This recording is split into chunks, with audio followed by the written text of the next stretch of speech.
Today we're going to talk about the different types of commercial properties. Whilst there's no real definition, we can get a good understanding, and internationally there's different definitions as well. We just had a look at standalone special buildings such as Zarafas and McDonald's, and we'll go through the pros and cons of each type of commercial property, and finally we'll get to the stage of helping you decide which commercial property is going to suit you best. So what we're looking at now is just some what we call a strip mall, where you've got adjoining shops that are covered by a body corporate. Sometimes they're individual ownership, sometimes they're group ownership. Essentially, if you've got anything that has like a common roof, or like this one has a common car park, you'll find that it will be covered by body corporate. Other times, like actually as a good example over there, I think you can just see there's a specialist dentist, and that is a standalone freehold, which means you own the property and don't have any body corporate fees. Other types of commercial property is like this one here, is just a small industrial shed. This is the sort of one that'll be used by a tradesperson. It's got a couple of bays and an office in it. And then you've got, once again, larger tenants. Anything that's specialised like this animal hospital tends to be long-term tenancy. G'day, I'm Peter, and welcome back to our program on how to buy your first commercial property within 70 days. Now, realising that you're probably new to the industry, you've probably got lots of questions. So let's just have a look quickly with a sidetrack on a couple of key terms. So some of the definitions is, firstly, freehold. Freehold means you own the building and the land. They're both all yours. You can have a look at what's called leasehold. Leasehold is pretty rare, but it can be round about, for argument's sake, in Bundaberg, around the airport and around the port. They are strategic assets for the local and state governments, so they actually own all the land there and they only lease it to the property owners. So in those instances, and I've got one, it's an airport hangar. They've actually got, the owner owns the airport hangar but not the land underneath it. So as he's selling his hangar, it's basically the building that he sells but not the land underneath it. It's a little bit rare, but that's what leasehold is. Two other terms that you want to be aware of is return on investment and capital rate. Now, you may have slightly different definitions in different areas. Return on investment is pertaining to that particular asset that you're looking at. And for argument's sake, if you were getting $100,000 per annum net rent on a property that was $1 million, well, you divide the net rent by the property value and you'll find that gives you a 10% return on investment. The other figure is what's called a capital rate. Capital rate sort of covers an area. So if you looked at the individual return on investments on all the buildings in a particular area or a street or an industry, and you average that out, you would get a cap rate. For argument's sake, currently in Bundaberg, the cap rate or the capital rate is 7.1%. So if you looked on average, some businesses or some buildings are going to have a higher cap rate and some are going to be lower. But it gives you an understanding. So return on investment, cap rate, leasehold, freehold. They're the four terms that will get you to work on. All right, let's have a look at some of the types of commercial properties and work out the pros and cons. Retail is probably the most common. It's a place where someone's got a cafe in it, a dress shop, a tobacconist. They all seem to be all over the place. A liquor outlet, anything in that sort of category. What's the pros and cons? Look, the plus side is, one of the things I like about retail is you generally do get a bit higher turnover in retail than you do on other industries. So it gives you an opportunity to constantly refresh your building, and if you're clever, you can get those changes and updates done by the new tenants. So you've always got money going into your business or into the building to improve the asset rate and the equity on there. Downside, depending on the type of tenant that you've got in your retail building, it's going to be the one that gets affected quickest by changes in an economy. So if the economy suddenly goes quiet, it's the retailers that will struggle, and they'll usually be the first ones to close doors. Once again, it depends on the type of tenant. Like if you've got a big multinational as opposed to an individual mum and pop sort of shop, fish and chip shop or something, that may be the difference to look at. The other thing with retail is they're the first ones to recover. So you will find, there's been streets around town that have been empty for quite a couple of years, unfortunately, and now they're all pretty well full, and they are now recovering so fast that the landlords quite often are looking at redoing the new leases at double the rate of what the current leases are. So there's pros and cons on there. Maintenance, pretty well, not much required. Flooring tends to need to be heavy, hardcore, because you're going to get a lot of foot traffic through there. All right, commercial. Okay, we're looking more at office spaces. The good thing about that is a lot of them tend to be open plans, so you haven't got a lot of walls to put up or put down between tenants.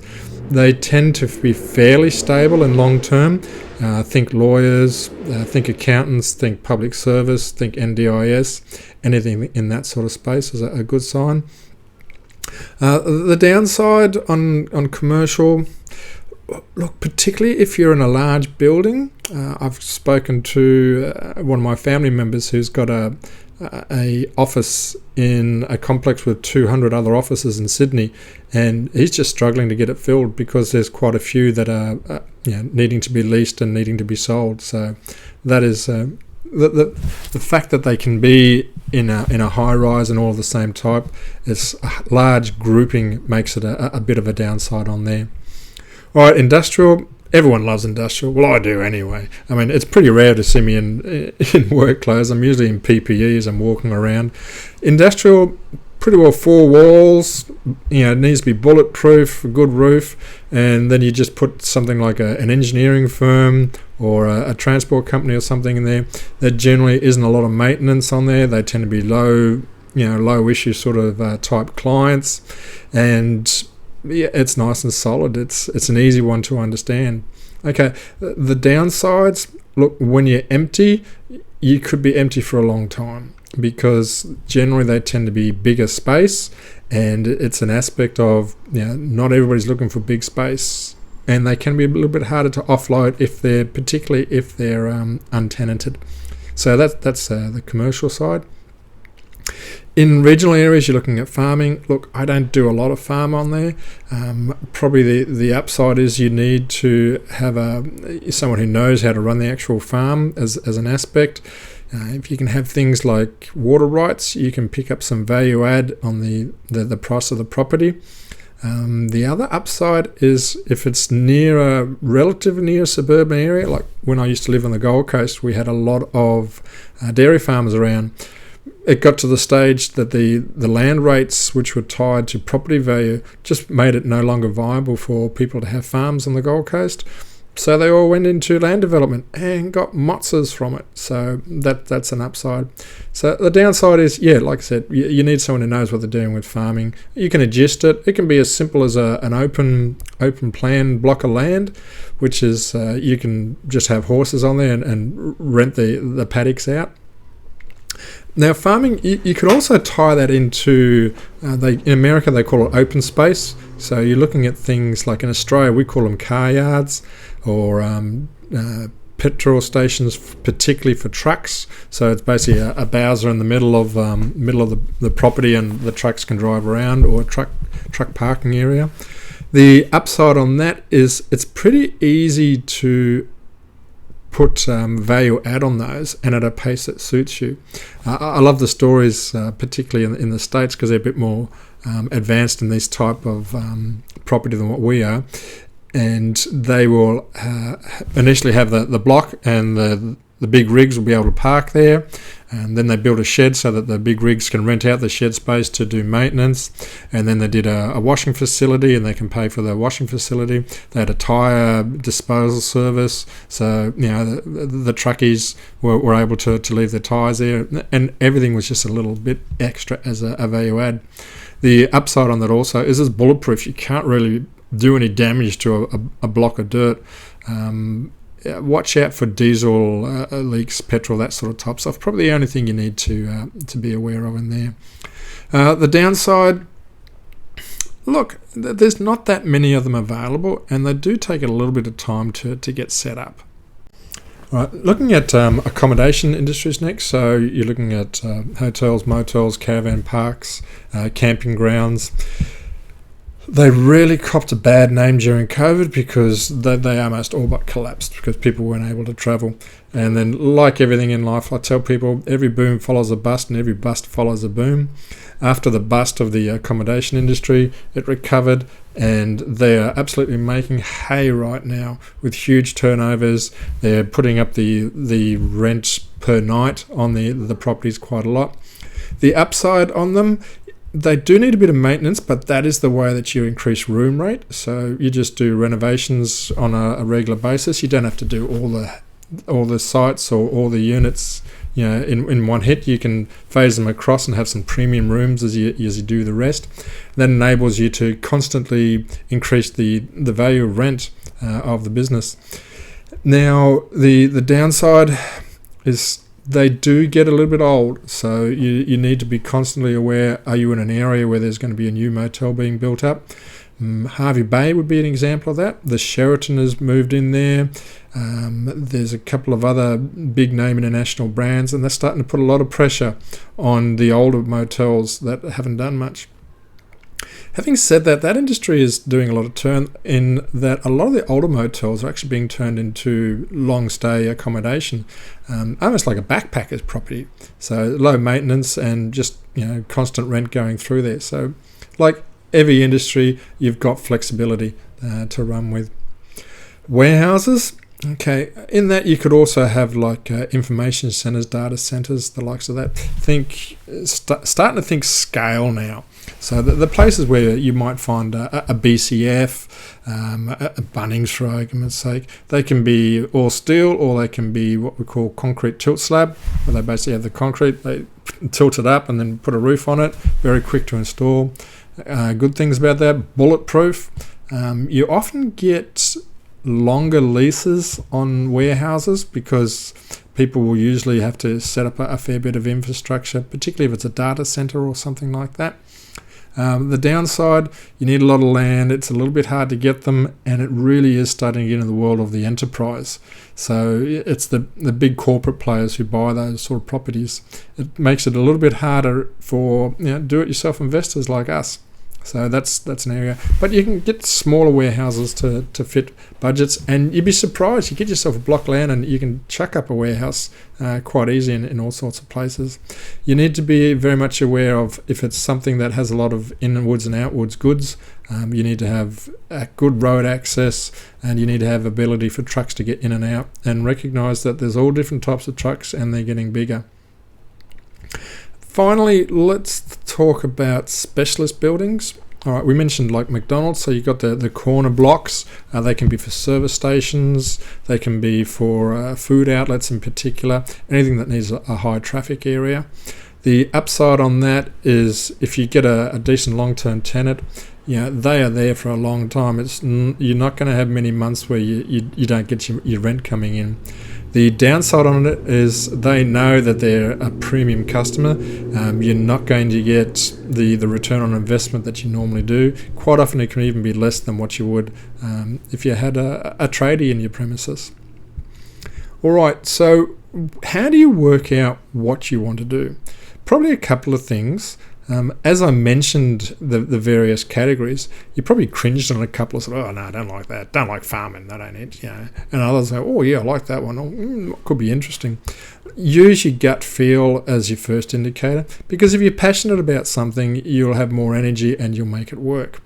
And if you're cringing a little bit, even though there's an opportunity on it, it's going to be a bit of a drag for you to get organised.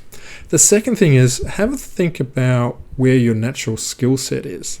Are you in an area that has a lot of one particular type of interest that you can learn about and you've got exposure to? Have you worked in some of these buildings before and you've got a bit of an understanding compared to something that's totally new? Have you got friends and contacts that connect along those lines? So they're the two things. What are you passionate about and where's your skill set or your competency? If you get those two, then run with it.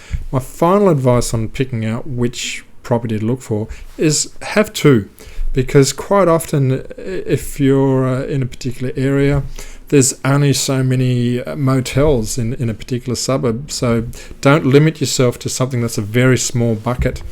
You're more likely to be able to find opportunities on something that's a bigger bucket. So something like retail, whilst some people don't like it, other people say, well, I never have problems with finding a retail property because there's a fair few of them out there. And as the population grows and expands, you'll probably find that all of these categories will expand for you. Now, did you do your homework from yesterday? All right, the homework I asked you for was to get yourself 2 bits of cardboard, as well as Spyrex and the likes of that. So what I want to do on your first one is, that's going to be your backboard, and the second one, which was, if you're creative, you got a coloured one. If you're like me, you just grabbed 2 white ones and went with it. I want you to cut it up into 70 squares.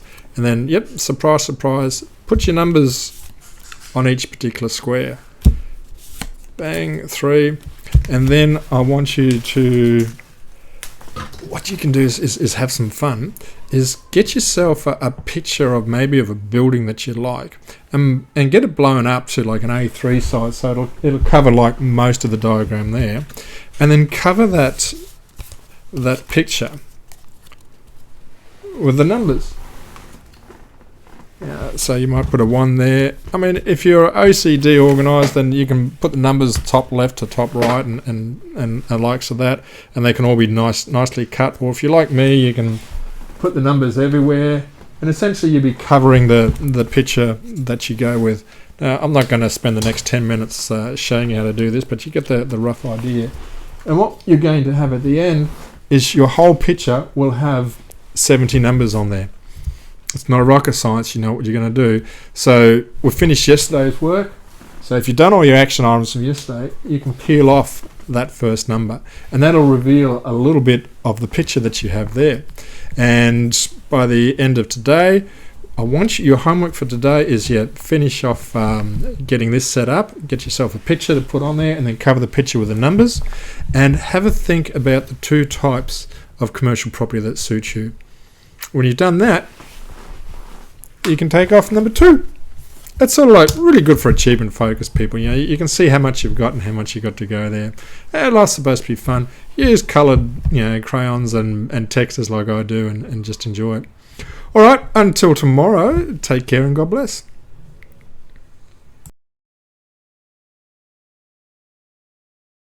Terms that you may need to be familiar with.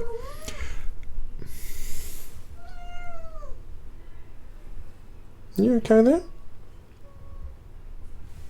Not yet.